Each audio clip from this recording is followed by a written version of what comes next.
Shiqo, nuk I kam pa të gjitha videos, po jam njoftu për këto veprime të ndryshme. Unë konsideroj që këto janë ma shumë shregullime sociale që realisht dojnë gjykohen ose dojnë veprohen drejtim tyre. Mirë po në aspektin ligjor, jo vishqena, po as në Evropë nuk ka një definicion ligjor që kish mujt mi penalizu personat e tillë, sepse për një vepër penale kërkohet veprimi, në këtë rast nuk mund të flasim për mos veprim, veprimi dhe pasoja e krijuar. Në këto raste kemë problem të definojmë pasojen e krijuar edhe në formën të cilën është kriju, sepse veprimi nuk korrespondon me pasojën e supozume që na e shohim.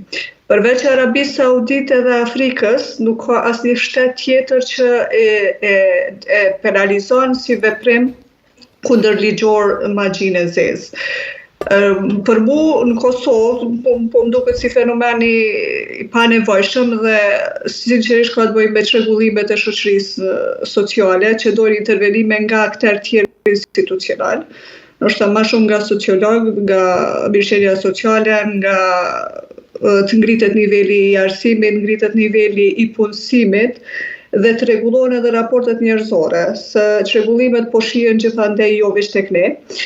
Si vepër penale nuk mund të flasim ende përveç nëse bëhet fjalë për ndonjë mashtrim për përfitim material, nëse bëhet fjalë për një magji që konsiderohet që e rregullon një smundje ose e shëron një smundje dhe pastaj përdoret për të përfituar nga personi që pretendon që mund ta rregullojë atë smundje, ta eliminojë atë smundje. Këtu bëhet fjalë për mashtrim, që mund të penalizohet vetëm si vepër penale e mashtrimit, ndërsa për si strukturë magjie, siç edhe shihet në opinion, nuk kemi një dispozitë veçantë dhe është shumë e vështirë të hyhet në ligj dhe nuk është edhe e nevojshme sepse elementet e veprës penale mungojnë.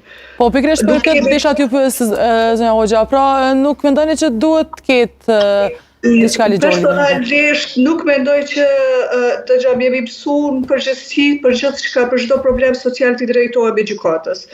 Unë si avokate nuk e shoh të arsyeshme. E para se si strukturë ligjore nuk e di ku do të mirën elementet për të vërtetuar që është një figurë veprës penale. Një pasojë duhet edhe një psikolog, duhet një sociolog, duhet shumë profesionistë tjerë për me vërtetu dhe nuk e di a kanë me mujt me vërtetu nëse është pasoja nga një magji ose nga ritual I papërcaktuar. Ritualet e magjisë nuk kanë strukturat përcaktuara dhe nuk janë të parapara, nuk është nevoja për diçka tillë se nuk e ndalon këto.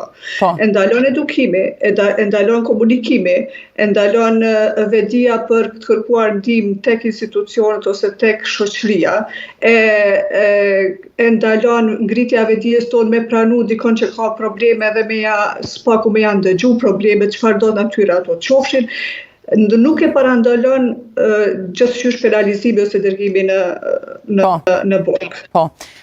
Roni, ndërkaq që nëse flasim për aspektin që ke përmendur dhe zonja Hoxha lidhur me atë se duhet të ketë dhe është e nevojshme një roli I një psikologu lidhur me këto, por si duhet shihet realisht